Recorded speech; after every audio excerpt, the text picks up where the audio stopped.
All right. Welcome, closers. We are going live today on this special webinar. My name is Jordan Wayla, CEO of LeadSimple. Today, we're going to be doing a webinar on advanced property management marketing, starring two of my favorite guys, Mike and Dylan O'Neill. Mike, Dylan, thanks for joining us today. Yeah, of course. Well, thanks for going to all the work for us, Jordan. Yeah, no, it's definitely my pleasure. So, guys, in terms of how we're kind of framing this, more or less this webinar, this concept was built off the fact that you guys did write a book. Name of the book is Make It Ring. Fantastic piece of work. There's actually a link to it down below. You can see where a green button where it says Make It Ring book. If you guys are watching the webinar right now, you should definitely check that out. It's a fantastic resource. And we're basically cherry picking some of the best elements and themes from that book and going a little bit more on depth. Specific focus here on lead generation. So guys, with that, I'm going to let you go ahead and take it away. Mike, go ahead and share your slides with us and we'll go ahead and kick things off here. Okay, let's see. There's screen share.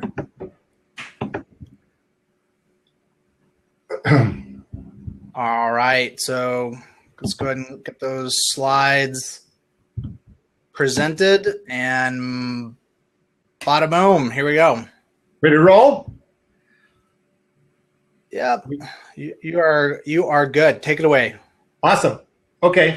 Well, do want to thank Jordan, LeadSimple. This is something we're doing together. Jordan has inspired us to take our marketing to another level and also to connect with folks in the property management industry. So he's opened a lot of doors for us. So Jordan, I want to just thank you right off the top for all the hard work that you guys do.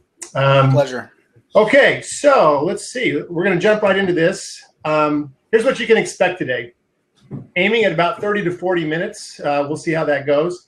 We're going to talk pretty much just about how to generate more leads for your property management business. I'm going to talk fast because that's how I talk. There's also a lot of content. We've had to edit it down quite a bit. But the slides and recording are going to be available afterwards, so don't sweat it. In fact, I would encourage you to not worry too much about taking down notes because anything you see here, you'll get later if you want. We are going to leave some time for questions at the end. If you do have a question, there's a question box down below where you are. Just go ahead and type them in there because what we'll do after we're done with the main presentation, we'll just start scrolling through those things and answer them one at a time. We'll stay here as long as there's questions. I think we'll probably have plenty of time for that. Sound okay? Sounds great. Let's do it. Okay. We'll put this offer up at the end of the presentation as well. We just want to let people know there is more to cover here that's not going to be either addressed here or maybe even in the book. There's some other things that we might add in. And so we're offering you Make It Ring, the book, in bite-sized email lessons that will be sent right to your email inbox. You'll probably get about 3 or 4 per week. If you don't like it, you can unsubscribe, of course. And if you're interested in that, just email Dylan, who's the other half of Geek Real Estate Marketing, and just ask for Make It Ring. And then when we get that all put together, we'll start sending it out to you. Okay. Our data together in one slide. Cash flow is the lifeblood of your business. Leads are the oxygen. So obviously, leads are not what you're aiming for. Cash is what you're aiming for. But there is a vital and inextricable connection between leads and cash flow. I think most of us kind of get that. So our focus is on the leads. You still have more work to do to turn those leads actually into cash, though. You actually there's a pretty substantial conversion part of the process that goes on. But we're an important part. We're going to talk about the important part of actually getting the leads to call you. That's our focus for the day. The overview, we'll start with step 1, which we consider to be, we call pregame prep. Pregame prep is just all the things we do before we kind of hit the live button and get going. That involves things like how do you position yourself amongst your competition? How are you different? What kind of offers are you going to make? Those sorts of things. Then step 2 is to make it ring. So how do we actually go out and find the prospects online and determine if they are the kind of prospects that you want and get them to actually call you? And then third is once you've found those people out in those various spots online, and we'll even actually address some things that are offline as well, how do you get that person once they call or they've emailed, how do you turn that into a management agreement and actually close the deal? Finally, we'll talk some about execution. Obviously, we're going to talk about a lot of great thoughts here, but none of it makes any difference unless it actually turns into something real, and that's the execution phase. Much rather have one idea executed well than a lot of really lofty thoughts that are just stuck in a notebook or a slide share presentation somewhere. So that's the focus for today. Starting with step one, pregame prep. Who do you want calling you? Identifying your, let's see here. I'm trying to figure out where my, did I just screw something up there, Jordan? Go ahead and just X out of that, and then. I'm trying to figure out where my notes are in this thing. Sorry, folks. You're probably not going to have access to those while the slides are actually going. So you're just going to have to freestyle it. Okay. Sounds good. All right. I like freestyle. There we go. Is everything looking okay visually though? Go ahead and hover over those controls that you were just on and click on that expansion window. Yep. There we go. Now click directly in the middle of the slides and use your left and right keys on your keyboard to move back and forth. Yep. Not a problem. Okay. So who do you want calling you? Obviously, if you're going to aim for something, your first idea is to figure out what you're aiming at. In the book, we actually also talk about developing an idea of where you're actually starting from. So there's a quiz in the book that goes through all the various areas. And we're not going to talk about that today. That will come up if you sign up for the email portion of things. We'll send that quiz out so you can kind of get an assessment of where you're beginning. So then you also want to spend some time thinking about, okay, what does an ideal customer look like? There's a couple of different ways you can go about this. What we talk about in the book a little bit is you have to, if you're a Star Trek fan at all, you have to think in terms of both Captain Kirk and Spock. Captain Kirk was always more emotional and more intuitive. There's a way to identify your ideal customer using that approach.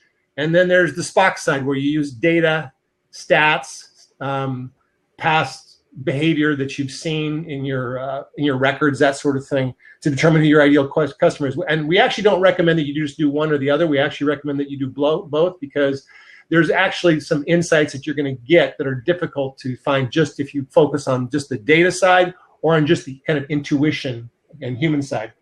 So, for example, as far as the Captain Kirk softer side, more intuitive side, the simplest thing for you to do is just to, use your own common sense. Most people that are on this webinar, you wouldn't be here unless you were deeply invested in the property management industry. You've got some experience.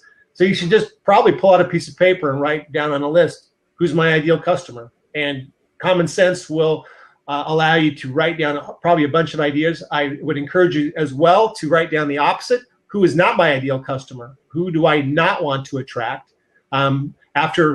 After you've been in business for a while, there's probably a pretty decent list as far as that's concerned as well. And so go ahead. What might be some of the segments you would go through and think about that with? So they're sitting down and thinking, who's my ideal customer? What are maybe some areas that for them to think about in terms of like yes or no to particular things, like maybe a service area? That's an obvious one, but maybe what are some other ways they could go about that? Well, service area you already touched on, and that can be not only so. For example, we encourage customers to not only think about, let's say you were in San Antonio. I cover San Antonio, but there's also maybe sub parts of that market that you're not interested in, and they may be perfectly good customers, but maybe their price point is a little low for you. So that would be one example. So your ideal customer, they may be good customers for somebody else. They're not bad customers. They're just not the customers that are going to bring you profitability in your service area. So they're in your service area, but they're not the kind of customer that you want, for example. Another would be the services that you offer. Some people dabble in lots of different things. They'll do HOA management. They'll do small apartment management to medium-sized apartment management. Some will only do single-family homes. Some will do a little bit of vacation management. And I'm not suggesting that there's anything right or wrong about any of those things, but you need to put a critical eye to that and think it through and see where you're actually making your money, where you're actually grinding your gears a little bit, because some customers take a lot more work and they're kind of a headache, to be honest with you. And you want to think about where those customers are coming from, because we're big fans of 80-20 as far as an idea. And what you'll discover if you apply that to your business, that 80% of your headaches are coming from probably 20% of your customer types. And so you want to think about that and say, hey, gosh, maybe we're going to just avoid doing this, that, or the other thing in terms of the service provided. So those would be a couple areas that I would think about. We obviously already talked on price point. Dylan, do you have any other ones that you're thinking of off the top of your head? No, I think you covered the main ones. Sure. So maybe I'll add one more thing. We know that certain customers won't take properties with certain types of amenities in them. They won't be furnished, or they won't have ponds because those require extra maintenance. But I'm not saying, again, like Mike was saying, that those are bad because maybe everyone else doesn't want those, and you can maybe charge a premium for that. So there's multiple ways about going about. There's about choosing who you want to service, but those are some things maybe to think about. I'll give you another example that actually is actually a bigger deal than people make it out to be, and that's whether or not you service properties that have pets. It's a big deal. I mean, we're in Seattle up here, and there's actually more people with pets than kids in Seattle, which I don't know if that's something to be proud of, but that's the truth. So it's a big deal to be able to find a property, and I would say on average, 2 out of 3 property owners just don't want anything to do with pets. And so that's something to think about really hard. And we'll get to this later on when we talk about things like Blue Ocean and how to be different. But the idea would be, we've got customers actually that won't take properties that put any restrictions on pets at all, which is pretty unusual. And so, again, think about nuance, things like that. So there's one more aspect to what I was saying, kind of the softer side, the Captain Kirk side, would be to interview your employees and ask the same questions you're asking yourself. Because especially those ones that are on the front lines, if you've got a business development manager, you've got a property manager that's taking calls, they for sure have some opinions about the customers they do and don't like dealing with. And take the time to listen without interrupting, get their concerns, understand the people that they get excited when they get a call from X, they're excited, they think it's going to turn into money. They may get calls from other people like, oh gosh, here we go again. You want to figure that out and kind of follow the ball of yarn back to the source and say, hey, maybe we shouldn't even be doing business with these people. Maybe there's anything wrong with them, but it's maybe just not our business model, because, you got different property management markets. There might be 200 property management companies in a market. Take a market like Phoenix, it's probably more. And so there's room for people to be different in this situation and to pick a different kind of an ideal customer. And it will save you lots of energy in your marketing down the line, because now you've targeted, you've focused it. There's a bunch of people that you don't want and you don't have to go after, because if you're interested in serving everybody, you won't serve anybody. The other side. Go ahead. Mike, I just interrupted you. That's obviously a super good thought. By not having any specificity, you're shooting yourself in the foot, and it's possible to go really broad, but that's a very, very narrow and specific thing. To actually have the ability to pull off taking anyone and everyone is a very intentional business model, and if it's just your default, you're going to be shooting yourself in the foot. There was a comment that just came in from Glenn Lehman. He says, can we talk about how to use your non-preferred customers as a referral to a competitor? Any thoughts on that? Well, there's 2 different levels. If they're really a lousy customer, Glenn, what you can do is you can have the customer, your competitor that you like the least, and say, hey, you should give these guys a call. I don't know that I would encourage that. That might be kind of bad karma. But what I've encouraged some customers to do, and they've had some success, is to build sort of an affiliate network in your area and say, hey, all my competitors are not necessarily my competitors. They just may have a different business model. So, for example, in some areas, like take a Phoenix or something with beachfront, you're going to get some vacation inquiries. You for sure are. And so you may as well hook up with a company that does vacation management and work out an arrangement. So you send those things off, and you just have to be thoughtful about it, because it can get a little crazy. I would keep it to a simple, manageable list. And they just need to be reliable, and everybody needs to feel like it's fair. But if you do that, I mean, I've seen customers actually turn that into some real money. There's other ways you can do it. I hope that answers the question a little bit. The flip side, the big data side, or the statistical side, after you've kind of done the soft interview human side, is you can obviously look at your own records. But there's actually a little fancier ways to do it. You can go to Facebook's they're called audience insights. You can just Google it. And what that allows you to do is to put in a series of pieces of data. You can even put your email lists in, or phone numbers of your customers. It doesn't matter. You're not violating their privacy because it gets aggregated with big data. And so what it will do then is it will take that information, it will look at it, and I know it's spooky, but it will take, if you put in 100 of your customer emails in there, it'll go in there and analyze it and figure out what common characteristics there are, what they're like. It'll even name them. These are the blue bloods, and I don't know how they come up with that stuff, but ways of understanding who your customers are, what their average income level is, all that stuff. Things that it seems kind of weird that you should be able to figure that out just from an email address. And I wouldn't say that it's all gospel, but that is the world of big data that we live in. Now, if you don't want to do it yourself as much, you can go to towerdata.com, just how it sounds, towerdata.com, and you're looking for, I think it's called email insights. You can upload your email your email list to there. So, the more emails that you upload, the more accurate your answers are going to be. So let's say you've got 300 emails of past customers in there. You can upload them and they'll analyze them for you, and you can choose which data fields you want, like, male, female, or what's their income level, the things that you think you want to know to target your customers a little bit better. And especially if you're very selective about it, like, these are the customers that we like the best, you can upload those emails if you can determine that with your records and say, gosh, these are the characteristics of the customers that we've had success with in the past. Let's go try to find more of those. And it actually becomes more important than it would seem at first blush, because if you do any Facebook advertising, and Google's going this direction as well, is if you can identify those types of customers, both Google and Facebook are at the point right now where they can go out and find those kinds of people. Bill, you want to comment about that a little bit? Yeah, so one quick thing. I want to make a correction to something you were saying, just so people don't go and try to use the Facebook Insight tool and like, oh, they told me one thing, but it was different. I think you need more than 100 people to actually get those aggregated data. But what the tool does allow you to do is you can kind of narrow it down yourself, and so pick categories.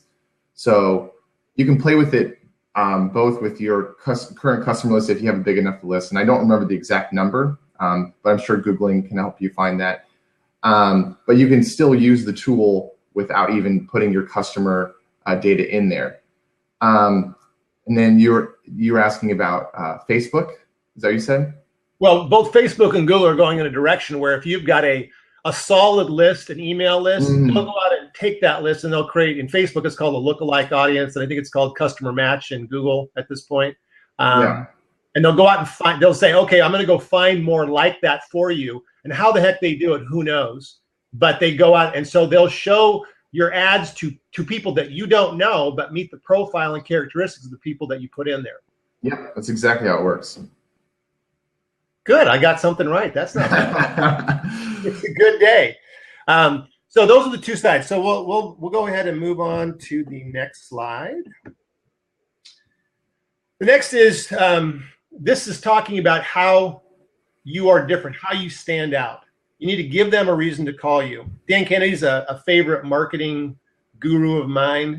I've probably followed Dan for 20 years, and this is one of his famous statements. Why should I do business with you over all the other options I have, including doing absolutely nothing, which is the easiest thing for anybody to do. Nobody wants to change what they're doing. Nobody wants to change their mind. They don't want to pay anybody any money. They want to just keep doing exactly what they're doing. So you really do have to capture their attention in some way and give them a darn good reason to like not be a sloth. Yeah, and I'll throw something in. It becomes even more important. We'll talk about this later when we talk about different channels. But a lot of the time when someone finds your business, they're seeing you next to 15 of your most competitive companies, and so you really, it's a beauty contest on a certain level, and you really need to give them a reason to stand out versus everybody else. Yeah, and we'll touch on that more with offers as we go on, but that's a very important point. Brown versus Purple Cow marketing. We're fans of Seth Godin, and he tells this story. He was in France driving with his family, and they were in the countryside, and as they drove, they saw cows everywhere. And initially it was kind of interesting, but after a while, they basically just blended in the background. They didn't notice them anymore. And Seth thought to himself, what would really capture my attention at this point is if I saw a purple cow. That would definitely stand out. And so he went on and wrote a book about it, which we recommend. I think Jordan's even giving it away as a part of a giveaway in this particular webinar. I think it's pretty straightforward. It's purple cow. And the idea of purple cow is you need to be remarkable in what you do. It doesn't mean you have to blow the doors off. You just have to be, remarkable means that people would remark about it. It's somewhat different. And you can't just do the same thing everybody else does and expect greater than average results. I'm not saying you can't be average and get results. It's happening. In fact, that would be the default in every single business. It doesn't matter if it's property management, restaurants, anything. Most businesses are average. They are brown cows. They are just like everyone else. But if you want to get exceptional results, if you want to get a great return on your marketing budget, then you're going to definitely help yourself if you will work hard at being remarkable in at least some way that matters. And it's averages in danger though with the internet.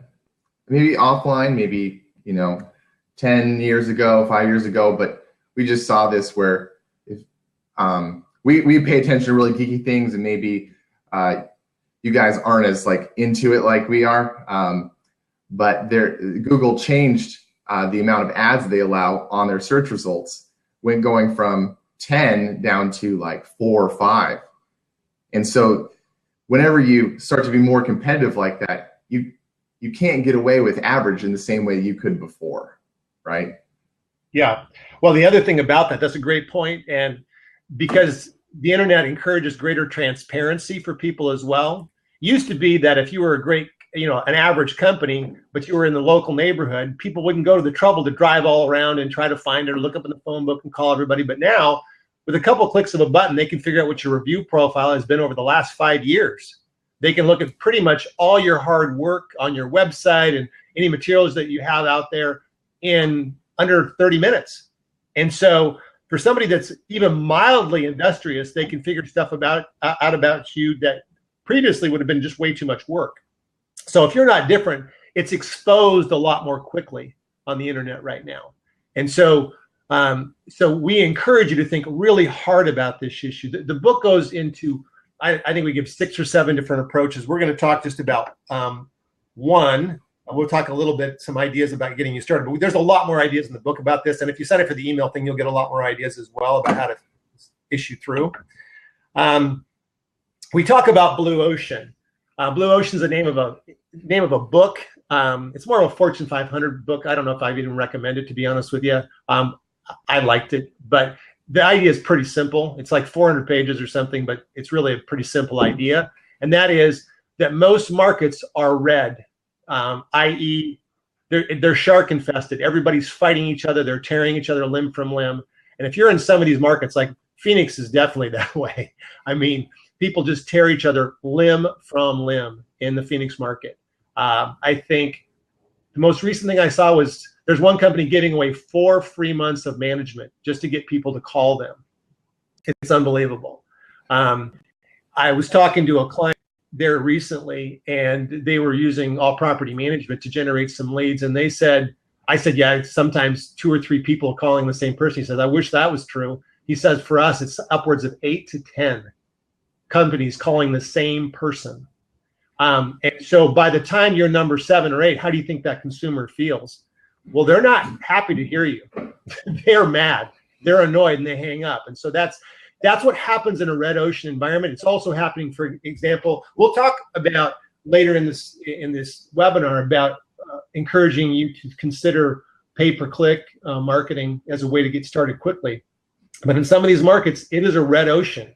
If you advertise for property management, fill in the blank, I'll pick on Phoenix again just because that's what's top of mind here. It's very hard to make money with some of those terms because people have bid the term up so much, and there's so many people clicking competitively. They don't know what else to do. In fact, there's a little bit of panic set in some markets we found because the market is slow, because of appreciation in the market. People are selling more. A lot of companies are losing net doors. And so they become more concerned to add more doors. And so they're trying to figure out how to get more leads and not lose doors, because that's obviously very nerve-wracking. And so they're going to go, all you need is a credit card and the ability to fog a mirror to jump into AdWords. And so in they go, they just bid the thing up, and it makes it very hard to make money. We watch people come into the market, go out of the market, as they basically pay the Google stupidity tax, the learning curve, but they never really can make it work. Now, we know how to make it work, but then we're also a Google certified agency. So that's maybe not a fair fight, but it's a challenge in a red market. So what we're going to encourage you to do is to think about blue ocean. Don't go where everybody else. If everybody else is going left, you go right. Gary Vaynerchuk says, look for the white space. And that means that everybody's looking at the image, but there's white space around the image that nobody's looking at. That's what you want to focus on. So an example might be, as I pointed this out earlier, the pet issue. Everybody's running away from pets. What if you ran towards pets? If everybody's going towards the bottom of the market and trying to do cheaper and cheaper, what if you offered a premium service and charged more for it and offered extra services? What if instead of offering services to 10 different areas, what if you only offer, 10 different disciplines like HOA management and small property management, residential? What if you only did it for one and you just became a specialist? We have a burger place up here in Seattle called Dick's, and it's super popular. But if you go to Dick's, you're going to get your hamburger one way. You're going to get to order just 5 or less types of milkshakes. In fact, I think it's only 3: strawberry, vanilla, and chocolate. I think it's soup Nazi level. What's that? It's soup Nazi level. It is soup Nazi level. If you ask for any adjustments to your burger, they just look at you and say, and by the way, don't try to pay with a credit card either. They don't like credit cards. They want you to pay in cash. So that's an example of being uber focused on something and just saying the heck with everybody else's considerations. We're going to do things differently. Again, in the book, we give you lots more kind of practical ways to think through this, but we don't have enough time here. And I'm being mindful here that I'm already behind time here. Another way that you can get yourself ready before you go out and actually start finding your prospects is to think about your offers. Offers are a way to grab people's attention. It's not your entire business. So one of the more famous offers that most people on the call will remember is, your pizza delivered 30 minutes or less, Domino's. One of the most famous offers, and that offer actually made that business. And they've actually struggled since they've had to take that offer down. But most places that we see, most property management companies that we see online, really don't have much of an offer. And here's the statistic that backs some of that up. The Small Business Trends looked at 200 different small business websites, and basically 3 out of 4 of them had no offer on the homepage. So somebody shows up, you're not trying to grab their attention, you're not trying to make a specific offer, you're not saying anything.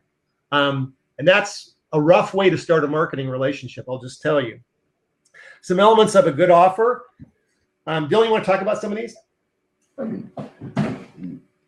People don't like risk. And so as much of risk you can take on from people or make them believe that you're going to be a risk-free option, the more likely they are going to be sign up with you. And so that can be guarantees. So that means that if you don't do something that you promise to do, they're going to receive something in return. So they feel like they're going to be compensated if the thing that they want doesn't happen. Proof, it's like giving them ways that make them believe that you're going to be able to deliver on the promises that you're making, besides giving them their money back or whatever. Like, you got 400 reviews, or they're 5-star rated, or Better Business Bureau. Stuff like that can really make someone feel more comfortable. Can I just go ahead. Sure. Those things. Reviews are an obvious example of proof. Mm-hmm. They are the antidote to, we're the best property management company in city name. Yeah, says who? Maybe it works in a small town to say we're the best burger joint in the state of Florida, but people are more skeptical than that now. And so it better be like Food and Wine Magazine says you're the best burger restaurant. That's right. It's going to take a third party, or there's other things. You may have certifications. I mean, NARPM offers plenty of certifications that will distinguish you. Those are an example of proof of professional competency. Just your membership in different organizations like NARPM or your local realtor association, those sorts of things don't seem like a big deal to you, but if you highlight them, it makes a customer feel more comfortable. The other thing I want to just quickly comment about the guarantees point that Dylan was making is that guarantees are a very excellent weapon for you if you're sitting there thinking, shoot, I've got 3 reviews, or I've got 7 reviews, or my reviews are 3.5 out of 5, and I'm having a heck of a time getting better reviews. So if that's not your strength, then lean heavily on guarantees, because people, when they look at reviews, are trying to figure out if other people have taken the risk with you and it's worked out. So if that's not a shining point for you, then lean heavily on the guarantees to take the risk out. Dylan, go ahead and talk about Dylan, before you jump in there, I just wanted to say real quickly that what I like about the guarantees as an example is that it's not just cash, right? The stupidest, the lowest hanging way to solve this problem is just to take a pile of money and throw it at someone and say, hey, that's my offer. It's just raw money. And that certainly is one way to skin a cat, but it's really not the best, and it's not scalable. And when you're in a competitive market where everybody is doing that, it effectively becomes a bloodbath. That's definitely something to keep in mind as you're looking at all of these. Cash is not on this list. These are all creative. Yeah. Yes, definitely. And you can, when people are lowering their margins to compete, like you were saying, like, 2 months free, or like we charge, a couple % less, or whatever it is. If you have guarantees or something else that makes people trust you, people pay more for things that feel safer all the time. I just want to make a quick comment about that. The reason that people go into the endless death spiral of lower and lower prices, most of the time is because the rest of their marketing is lazy. Right. If your marketing is not lazy, and because a person intuitively understands you have to make money. They understand that they don't get something for nothing, and there's not a free lunch. And so if you're offering property management for $49 a month, there's some people that want to believe that lie, but they're probably the worst kinds of customers to have. And so if you want good customers that are rational and don't run you over the coals and actually make your life not a living hell, you probably want to approach that segment that gets that part, but you're going to have to do better than just price compete, because price is the language that people use when they don't know anything else. The consumer doesn't understand property management. And so when they do understand their money though, and so if you don't give them any compelling reasons, they're just going to say, well, I don't get this. I don't understand why company A is better than company B, but I do know that cheaper is better because I get to keep more money. And so if that's all you're going to give me, the only reason you're going to give me, I guess that's the one I'm going to use. So it's your job as a marketer to educate them, to help them understand, well, money's not the only thing. In fact, here's the truth. You don't want me to be cheap, because you don't want me to drop you like a hot rock in 6 months when some service issues coming, because I'm managing the most expensive asset in your world, for heaven's sakes. Why the heck would you want me to be working on bread crusts, for heaven's sakes? You want me to be there, vigilant, protecting your home, right? Go ahead, son. Yeah, I mean, I think that you just touched on the simple and different parts of things. It's just, you got to make it clear for them to understand why you're different. And guarantees are a way of doing that, proofs are a way to do it, but it's your job to educate the consumer, because they're coming in, like you said, not really knowing a ton about the process a lot of time, and not knowing how to make a decision besides price.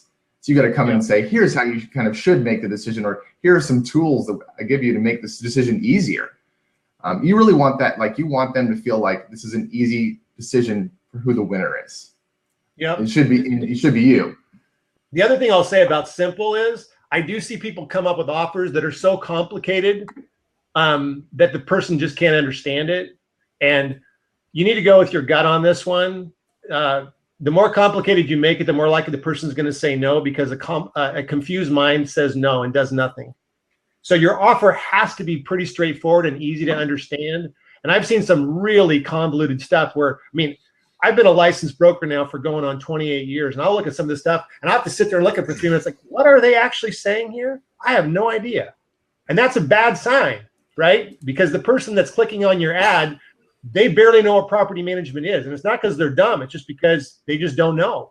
And so when you make it complicated, they're like, you didn't communicate. They don't get it. Talk about testing a little bit. Yeah, so there are some offers that are well tread, but then when you get into offers that are well tread, they're not as purple cow. So sometimes you're gonna have to do something that nobody's done before. And this is stuff that will come out of like figuring out, talking with your salespeople or your customers and figuring out, okay, maybe I could try this way because this is important to them. And so that it may or may not work. And so if it works, it's great and it's gonna really do a lot for you. But you don't want to just shift your whole business over to this thing that you're not quite sure is gonna work. So you want to try it on a small scale and see how people respond to it in the real world. And this, you can do this different ways through different channels. You know, you can split test different ads or different landing pages, and we can talk about that more later if we have time. But that's just kind of on a basic level what I'm talking about there. Yeah, just a couple comments about that because it's really important. I think your expectation needs to be that most of your trials are going to fail. So just get used to it, get over it, get emotionally okay with it. Go talk to a therapist if it bothers you. But the reality is, if you try 10 things, you're probably going to have 4 of them are going to stink, and you're going to lose money on them, and 3 or 4 are going to be kind of eh. And if you're really good, 1 or 2 will be home runs, and you have to be okay with that, because otherwise you're going to be running the same thing everybody else is running in perpetuity. It's never going to end. The other thing that I just want to comment about is we're big believers in a concept called lean, and the idea around testing. Dylan hinted at it, but you want to dig in and Google it, or you want to look up a guy named Ash Maurya, M-A-U-Y-R-A.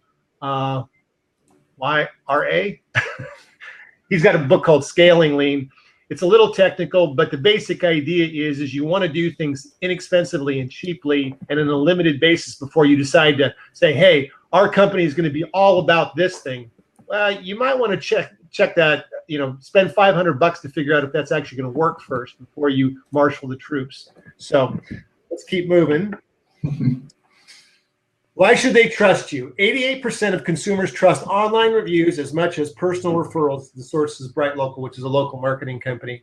I personally think this is an insane statistic.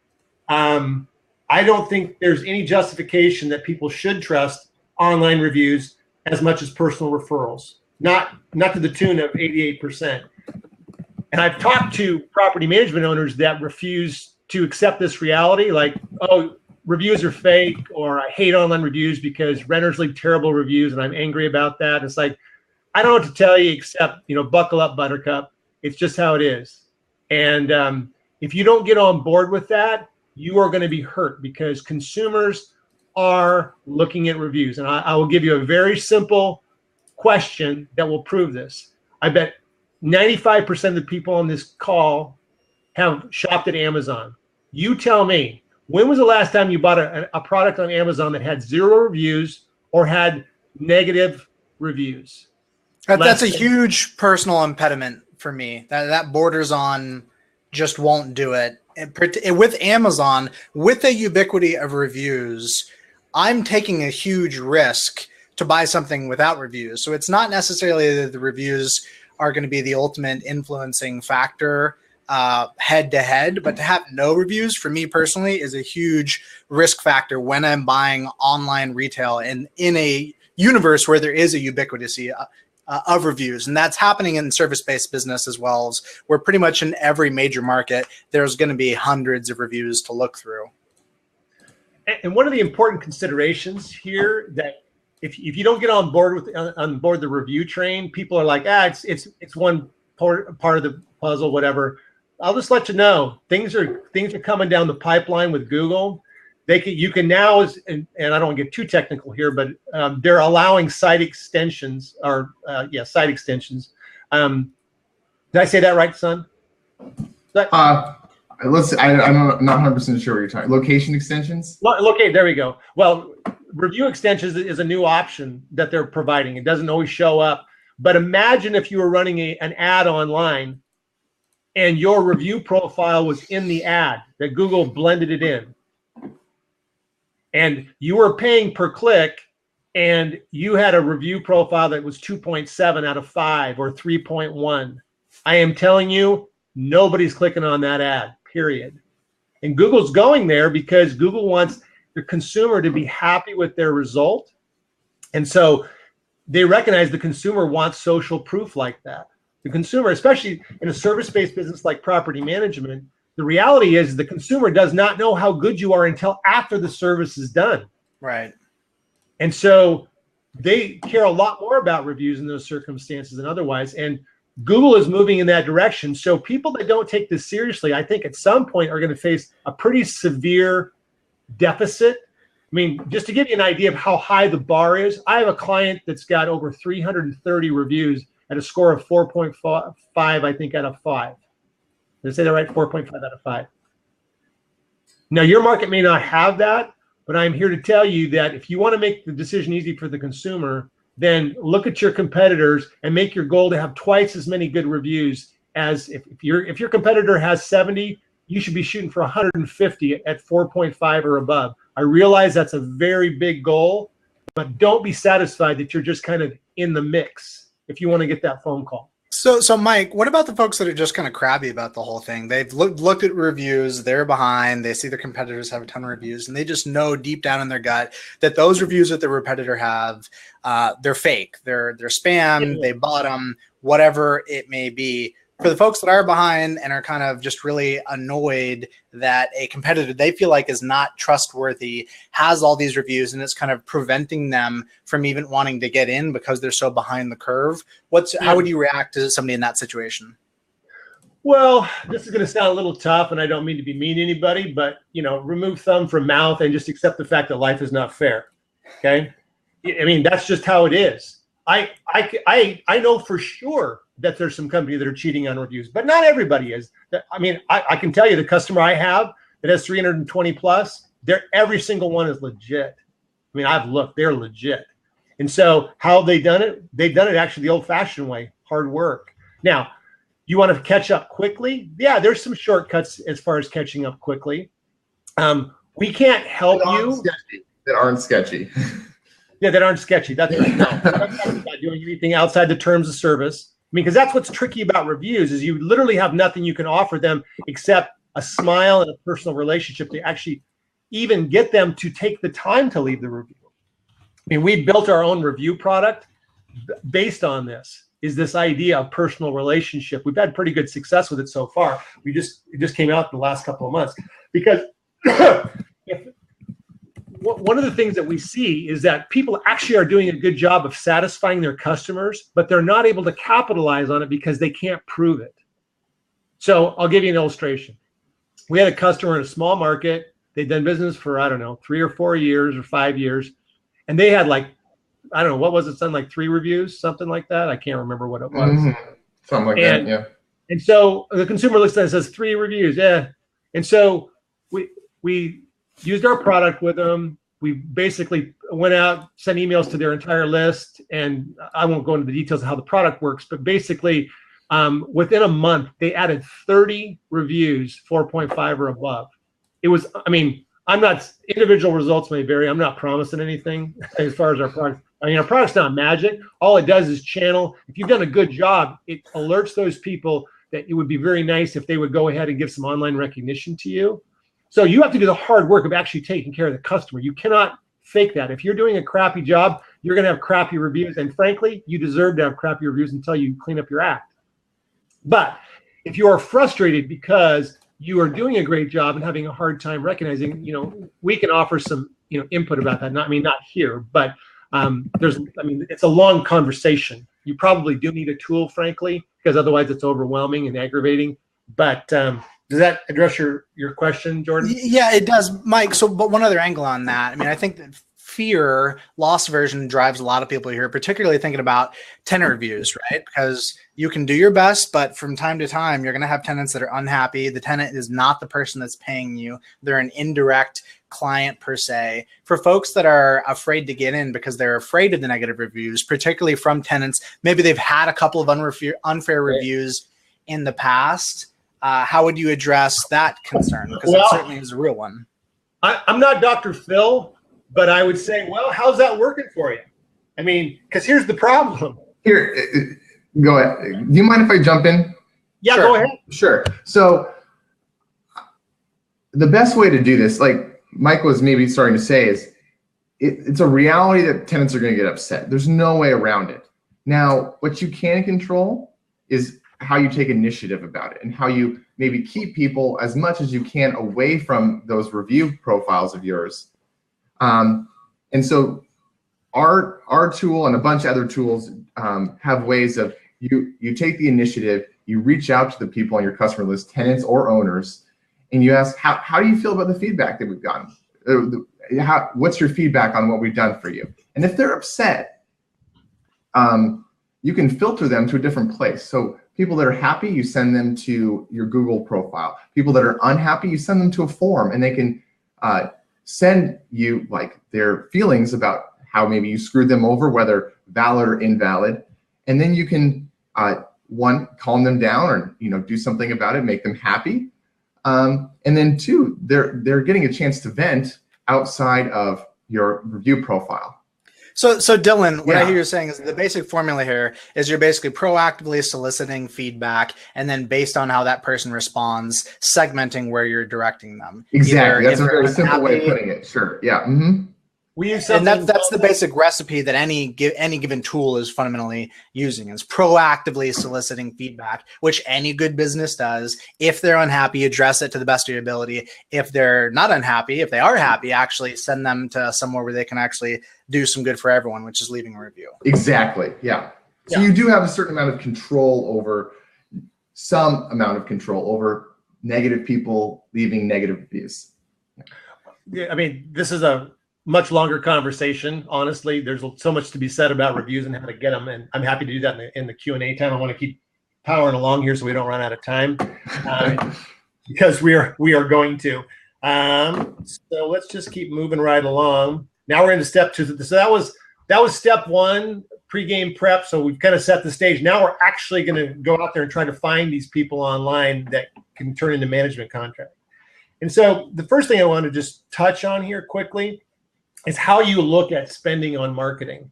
And I realize everybody has their budgetary limitations, so I'm not talking about an unlimited spend.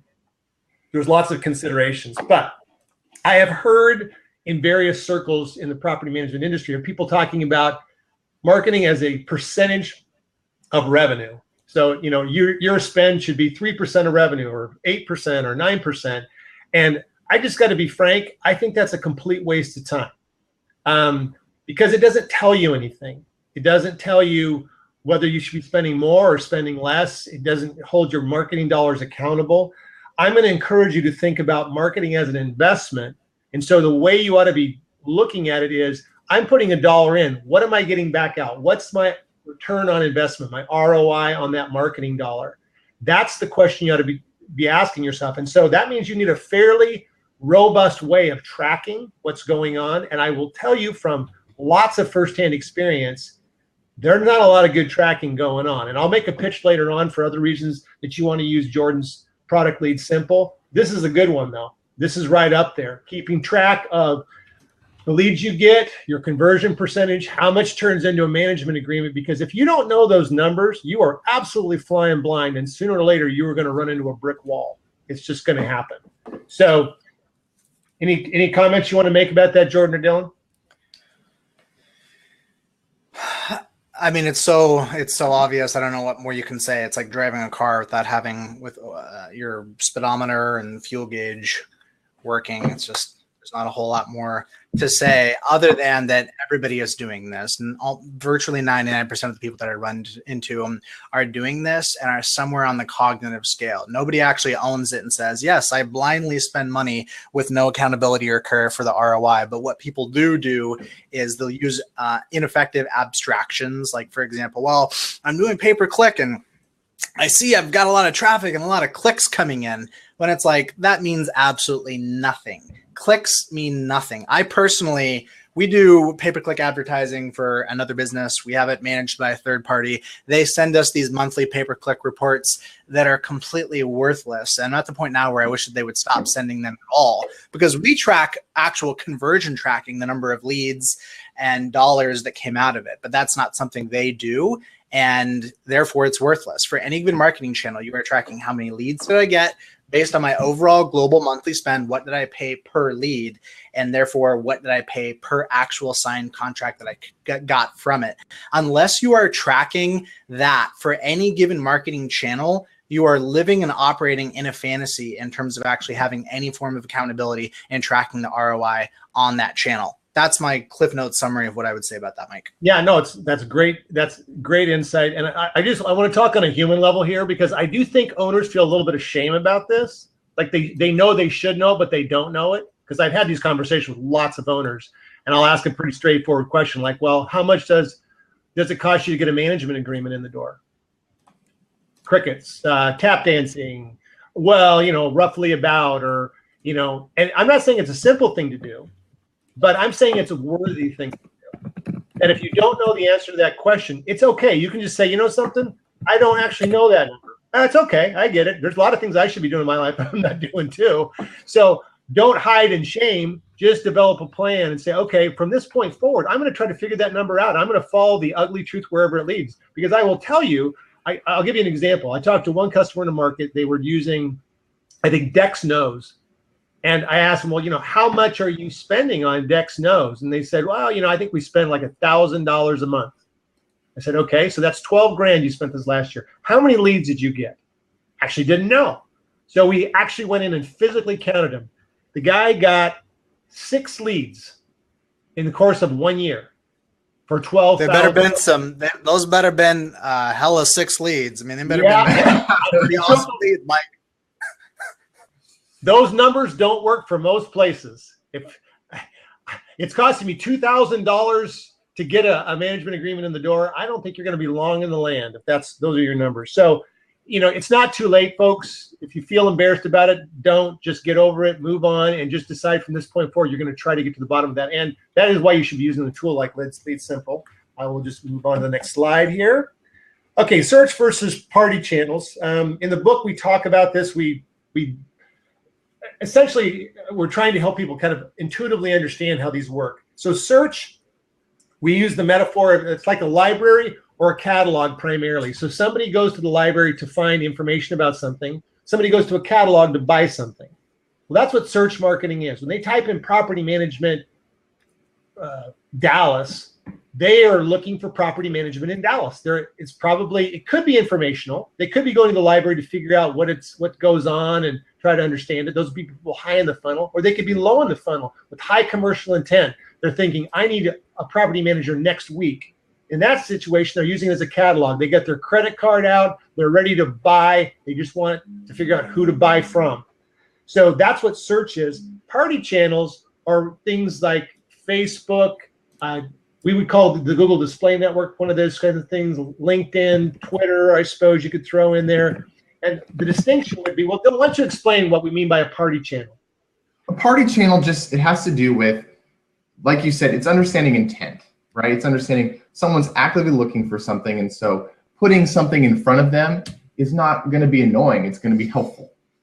But if someone's on Facebook, they're not actively looking for what you're offering, and so the way that you engage with them is more like the way you would talk to someone at a party.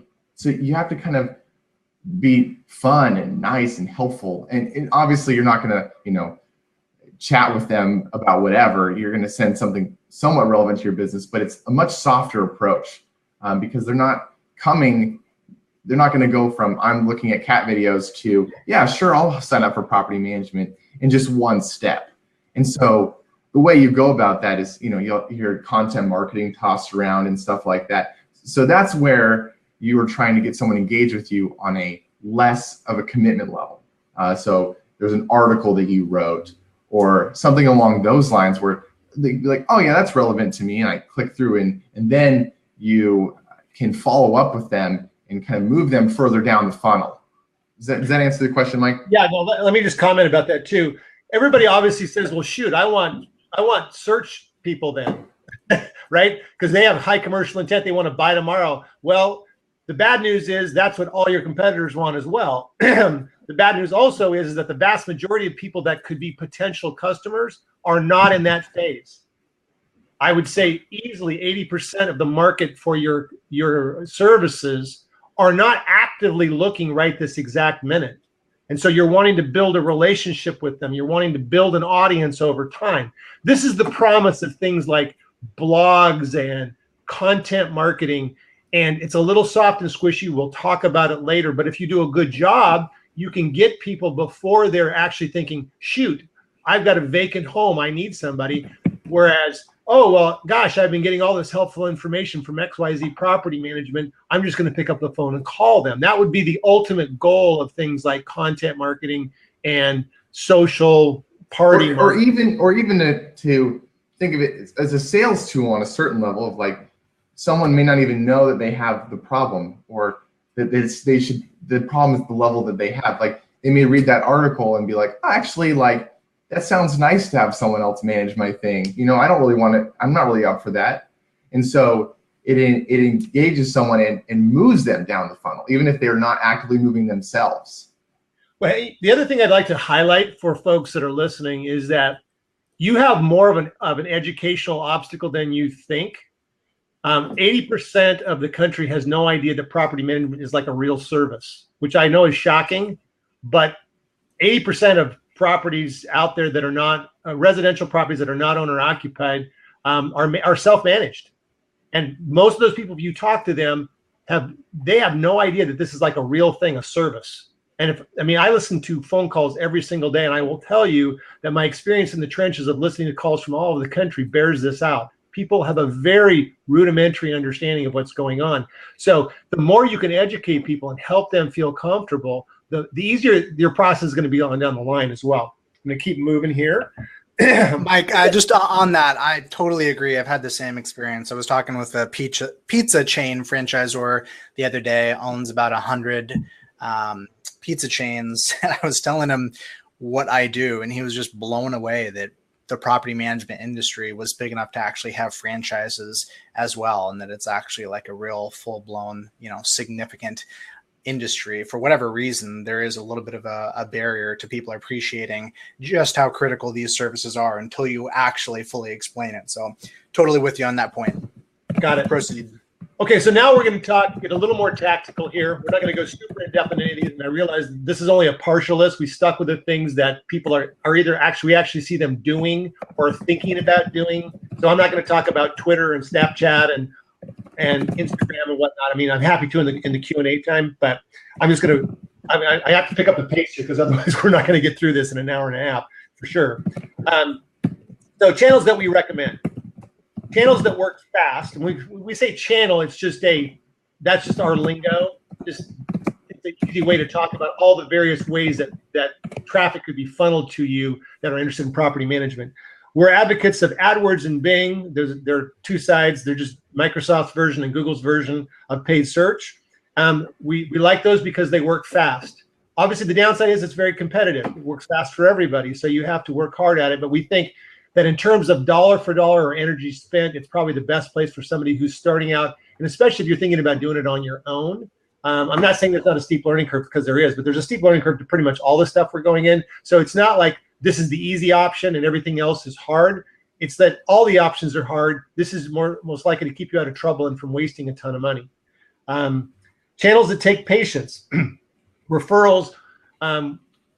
Obviously, people like referrals, and some people have referral systems built up. We don't specialize in that, but we do see customers that's 80. I have a customer that's 80% of their business is referral because they just work so hard at it.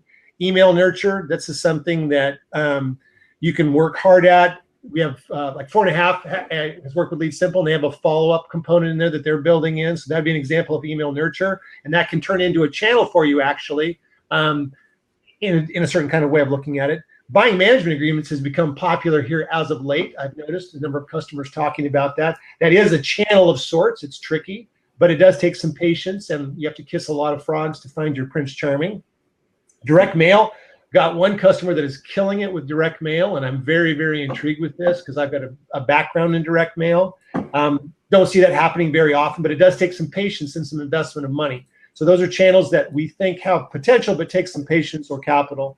Channels that take ninja level skills, SEO, content marketing, blogging, Facebook, Twitter, etc. Now, I think I'm going to save most of this comment for the Q&A and not get in too much depth here, but I do want to comment a little bit here about SEO and content marketing and blogging, because so many people are doing it.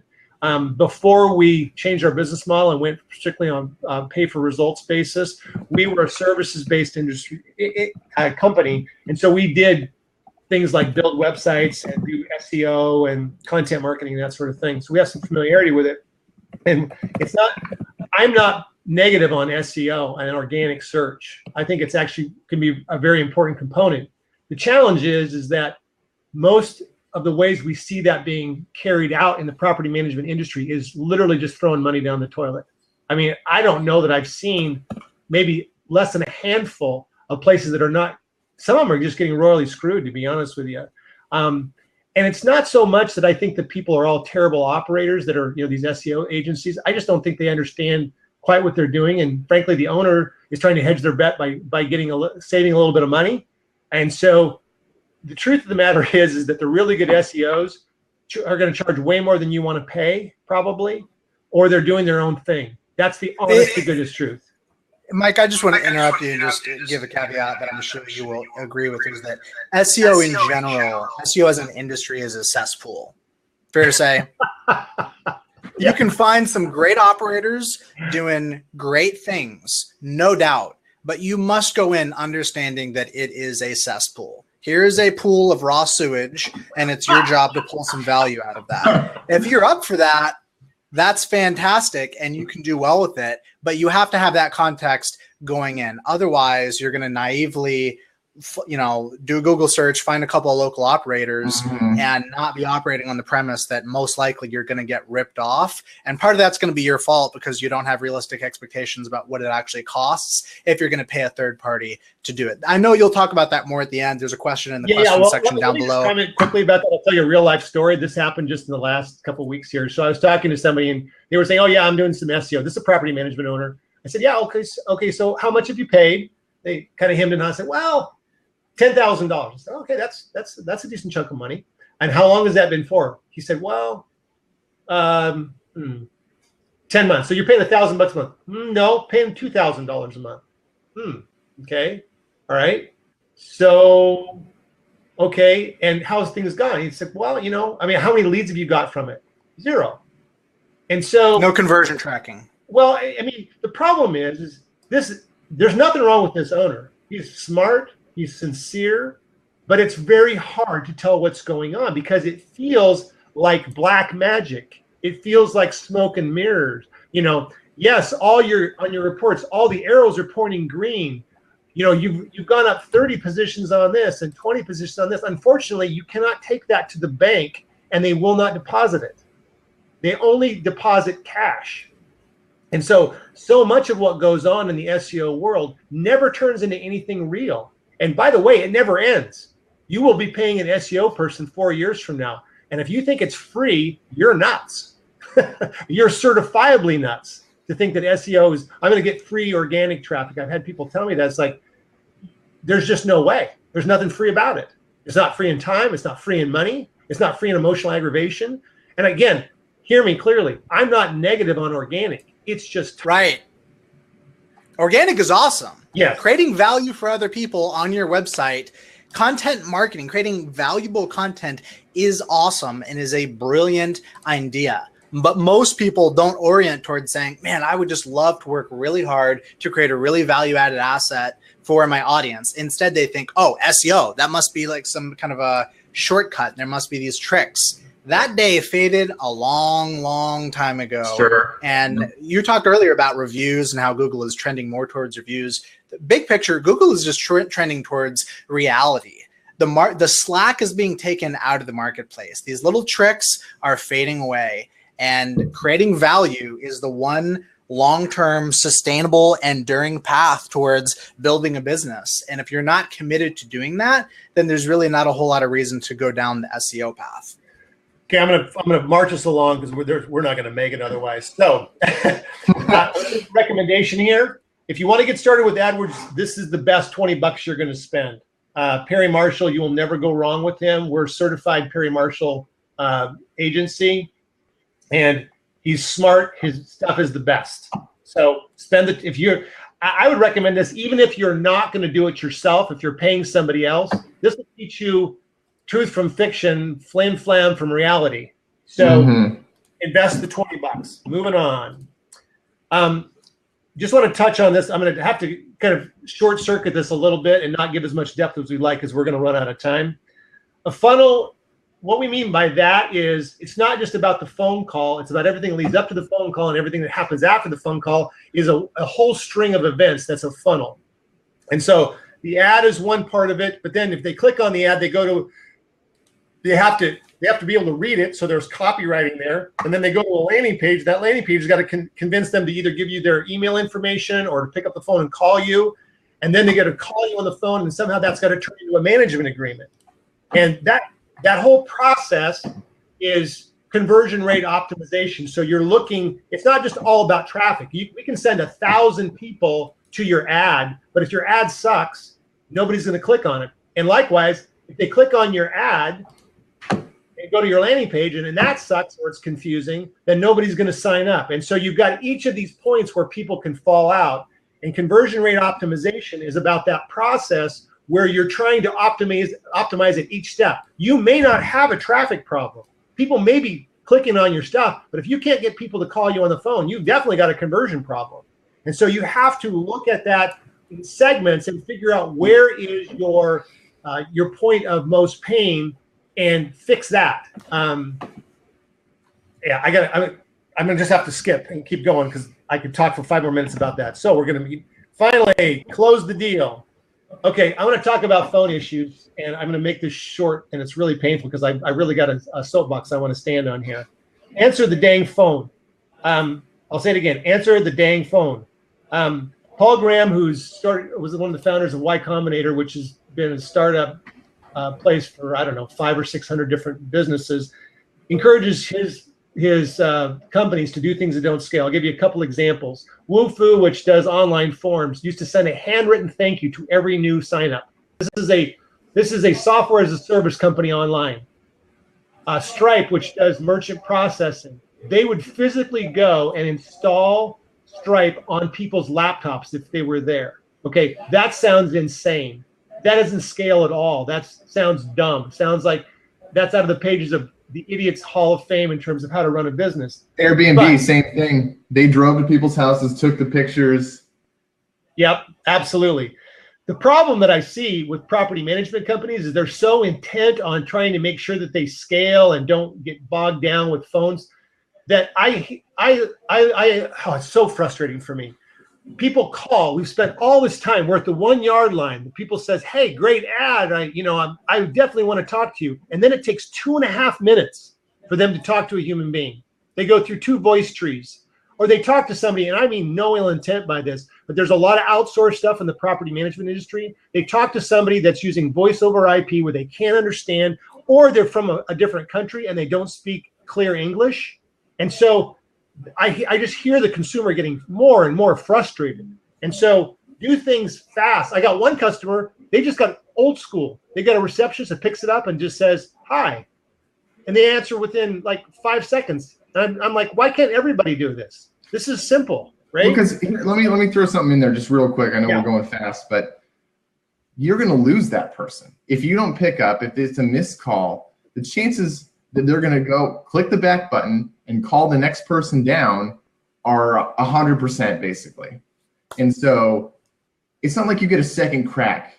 The callback, and I know we're going to get to that in a second, the missed call and the callback part of things is costing you leads. It just is. Yeah, it's a silent killer. You don't know. I mean, we track it on our side, so we see it because we feel the pain because we get paid per lead. And I will tell you that the number of missed calls every day would make the average property management owner sick to his stomach or her stomach. Moving right along. Record your calls. It's not that hard to find a service to do it.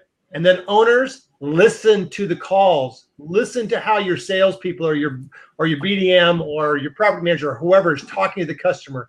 you will get an education. I'll just leave it at that. I've had owners do this.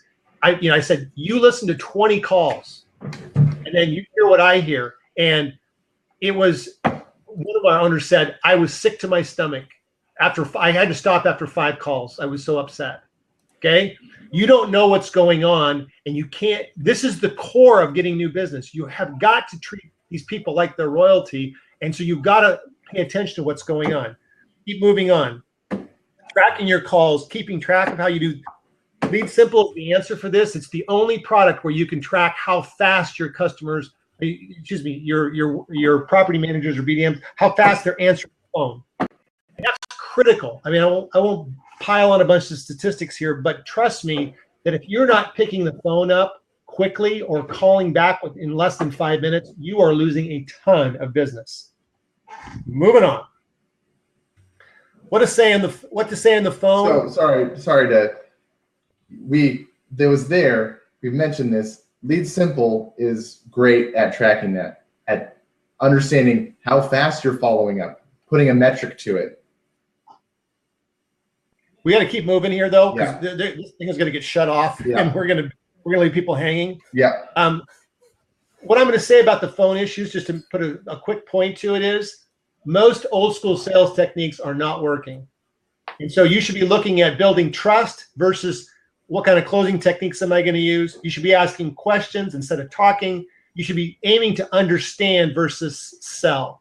And I'm going to recommend a book here called Unlock the Sales Game by Ari Galper. It's a good book, give you a good overview. That's one of the books we're giving away, by the way, folks. Keep in mind, we are giving away 5 book bundles today. And this book, as well as the other one referenced, is in that list. Just wanted to point that out. Moving on. Follow-up. I'm going to pretty much blow through this one.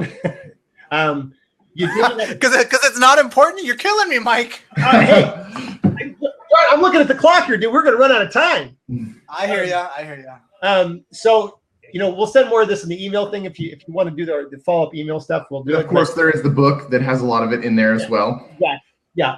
But you need a robust follow-up program, because most people are not going to respond until the 6th or 7th time. I know if you don't pick up and get them immediately, get ready for some guerrilla level work, because they are not easy to get in touch with. And if you give up after 2 or 3, you are going to be disappointed in your results. So you need email follow-up. You need to follow up with calls. You can even use texting. I put an asterisk next to that. You have to be very careful about it, but it does work if you use it the right way. And retargeting is a whole other animal, but it can be useful in terms of follow-up. So I'm just going to leave it at that. I realize I'm in charge of the button. Okay, finally, we're getting down to execution, putting this all into practice.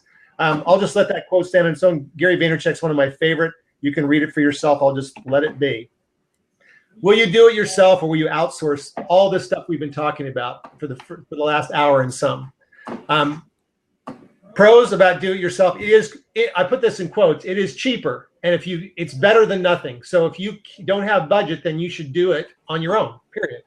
And if you've been burned, and I see this happen, owners get burned, and so they go through a time period of doing it their own. And frankly, I don't blame them sometimes, because at least they know they trust themselves. I don't think it's a good long-term answer, honestly, because marketing is a discipline, just like property management, and most owners don't understand it. Not because they're dumb, but just because there's only so many things you can competently do.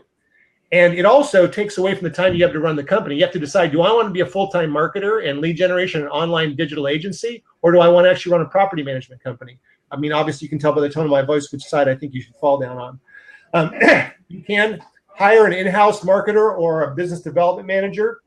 Lots of places do that. The challenge with that is it is a fixed overhead, and most owners do not know how to train and supervise those people. In other words, they don't know if they're doing a great job of generating new leads, if they understand what's going on online, if they're doing things the best they can. I'm not saying every BDM or property manager, they may have a fairly narrow role, and you may feel very comfortable with that. But if that is your solution to your overall marketing, especially your online marketing, you're probably in the same dilemma you were if you outsourced it, frankly. You don't know if that person is now on your payroll and you're paying FICA for it and everything, whether or not they are actually doing what you need them to do, because you don't know. So I think that's a challenging one. You've got some outsourcing options. Pay-per-lead directories, All Property Management, Jordan's company, Manage My Property, Thumbtack would be examples of directories like that. I'm going to give you some quick pros and cons of some of these because like we're down on time. I would say the advantage of the pay-per-lead directories is that you're paying for a result. The downside is those leads are sold to multiple people. And so there's going to be a lot of competition. With Thumbtack in particular, there's a lot of work involved. They're cheap, but I don't hear very many people getting great results. I've heard a couple, but most people say it's just more work than it's worth. All Property Management and Manage My Property have similar business models in that you're selling a lead for a certain price. And so that does work. And it works better in some markets because there's not as much competition. So a lot of our customers actually use these services in addition to us. And so we're not negative about those things. You just have to understand the pros and cons of it. You also can't call directly through those services. The consumer has to fill out an email form, and that does cut some people off who don't want to do that. But Mike, bottom line, with pay-per-lead, you have to work harder than any other channel in terms of actually closing those leads. Fair to say? No, that's just a big picture caveat. Yeah, very fair to say. The conversion rates are going to be lower because there's more competition, for heaven's sakes. We can get into that more later on. I'm going to just lump these next two together. See those names? Yellow Pages, Dexnos, Yelp's, Paid Search, Rental Choice, Reach Local, Yodel, DexMedia, Web.com. Pass. Okay? That's all I'm going to say. Pass. I could tell you stories, but we don't have the time. SEO, PPC expert, digital marketing agency. So this is when you hire your own local person typically to manage your either paid search or SEO, or to hire a digital agency to do it. And it's not that that's a terrible idea. You will get some results, but again, you're going to have a hard time assessing the quality of it because you don't actually understand what they're going to give you reports like Jordan said earlier. He gets a bunch of reports. The average person, if they weren't as sophisticated as Jordan, would say, wow, I'll give you an example. I had a customer that we were in the interview process determining if we were going to work together. And they said, well, shoot, I'm getting my leads for $50 a piece. And I said, well, that's amazing. I think you ought to just keep doing that then. And they said, well, no, we want more leads. So I said, well, I'll tell you what, why don't you let me just take a peek in your paid search? Well, we're getting it professionally managed. I said, awesome. That means it must be really set up great. So I'm super excited. So I went in there and I looked at it.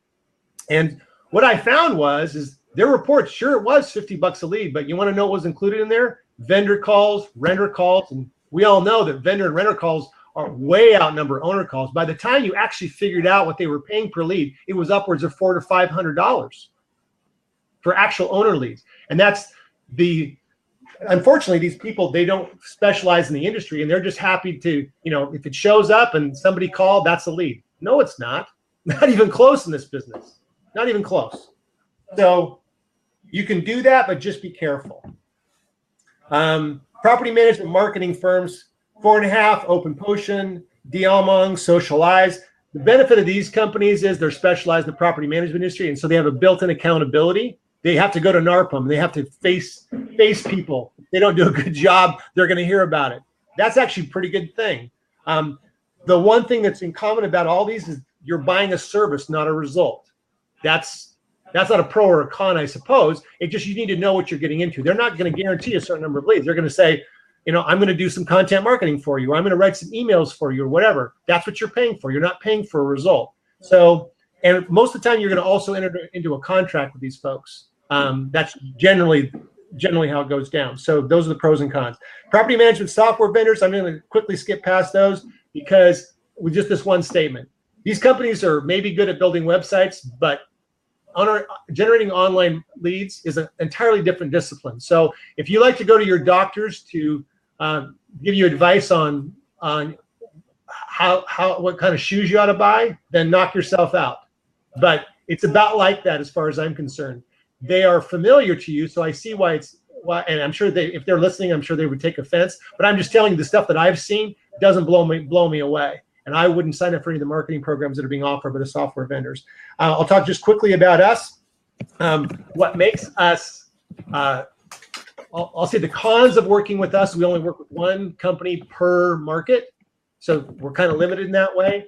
We also, you can't turn us on and off like you can with Manage My Property or All Property Management because we're only working with one customer. I mean, when you go to All Property Management, they may sell that same lead 5 to 10 times. And so whatever you pay, just multiply by 5 or 10, and that's how much they made there. Well, we multiply it by 1. And so we can't have you turning stuff on and off, or otherwise we got nothing going on in that market. So that's just a limitation of our business model. The pros of working with us, we got lots of industry experience, like I mentioned earlier, and this is like year 28 of me in the real estate business. So I understand real estate. I've been a property manager. So there's that. We also only have you pay for results. So if you don't get a lead, you don't pay.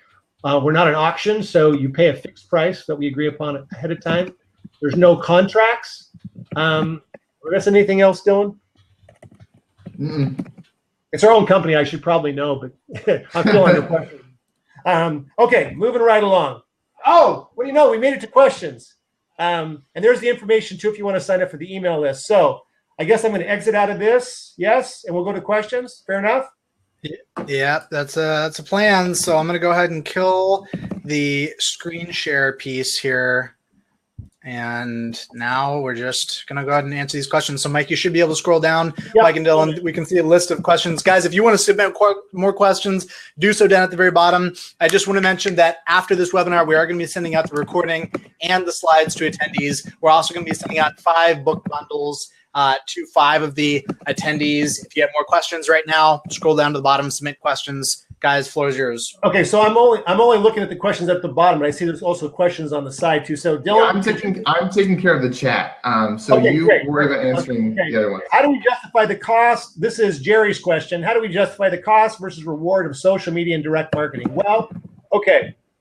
I wish you well on that one, and I'm not being flip. First of all, it's difficult. I will tell you, but you have to figure out a way to get it done. Because, for example, if you're doing a bunch of blog posts, how many leads does that turn into? Well, it's challenging to figure that out, honestly, because they're going to go out there and then they're going to go to your website. And so did that come from your blog post, or did they just find you by searching organically? This problem is called attribution in geek speak, and it's difficult. So, I mean, there is a connection. We feel like social media and direct marketing, by direct marketing, I mean, this is all direct marketing. So maybe I don't understand exactly.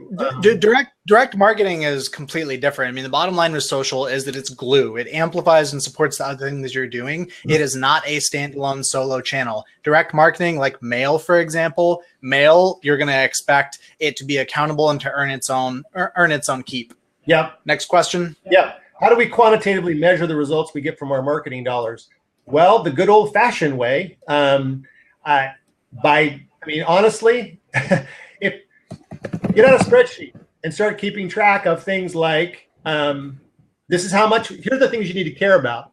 This is how much we spent. This is how many people contacted us. This is how many people turned into management agreements. Those would be the things I would care about. And then I would figure out those numbers.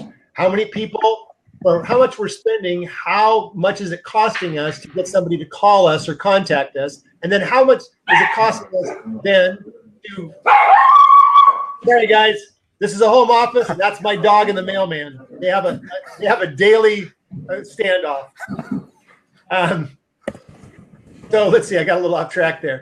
So you want to know how much then is a management agreement costing you? And frankly, beyond that, there's lots of other numbers, but if you don't have those numbers, I'm not sure how you make decisions about any other numbers. You may have any other comments about that? Dylan, Jordan?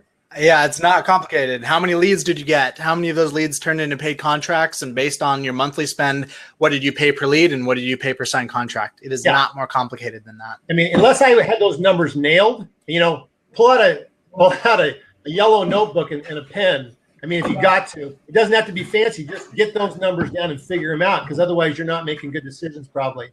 How much should I expect to pay an SEO agency to get meaningful results? More. How's that, Sarah? More than what you're paying, I'm sure. I don't want to overpay, but I also don't want to underpay. I get it. I've done that before and ended up blowing my money with somebody who's unqualified. Yeah, going cheap on SEO is not a good idea. But honestly, unless you were maxing out some of the other things, I would be pretty hesitant to spend a lot of money on SEO.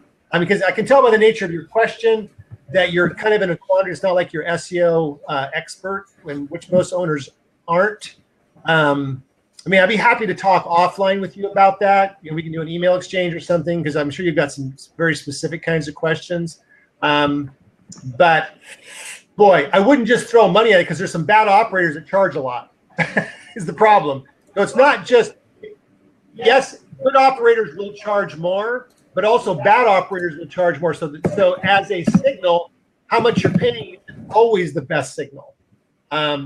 Cheap is always going to get you bad results, but expensive is not always going to get you great results. So, Mike, I'm just going to jump in there, and I will put some numbers out there. If you're paying less than $1,000 a month for SEO services, you should expect that it's going to be a very questionable value if you're going to get anything from that. Yeah. If I was answering this question for myself, if I was talking to one of my peers, I would say somewhere between $3,000 to $5,000 a month.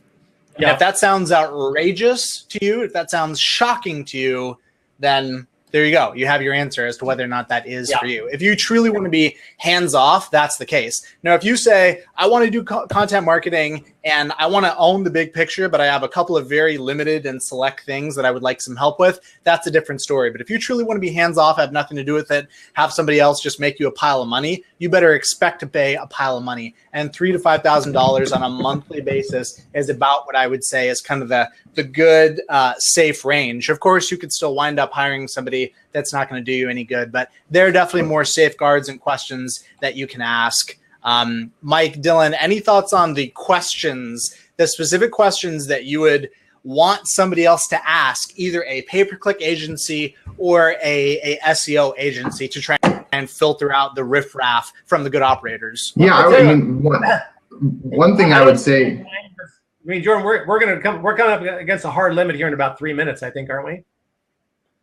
I'm with you. Let's burn it to the end. Okay. Well, all I'm going to say is, let's just open ourselves up. You can email Dylan or I, and we'll be happy to take that conversation offline, because it's a more complex question, I think. I don't want to just short shrift it in terms of how to pick up if you're looking for a PPC or an SEO solution. You can email any questions afterwards to us. Mike at geekrealestatemarketing.com is his email, and mine is Dylan at geekrealestatemarketing.com. And we'll answer any questions that people have later on. Yeah, so that is a good thought. And just taking this full circle, guys, this event is a part of Make It Ring Month. Make It Ring Month is a month-long event with multiple webinars and events. So next week, there's going to be another webinar. We're going to be doing a website teardown. You go to blog.leadsimple.com with a list of all the events that are going on this month. Additionally, at the end of the month, we are going to be releasing the Make It Ring Masterclass. I'm incredibly excited about this. The Masterclass is basically going to be a much more in-depth addressing of all the topics of everything that we talked about with myself and Mike and Dylan, and we're going to be going even more in depth on all of this material. So that's coming out at the end of the month.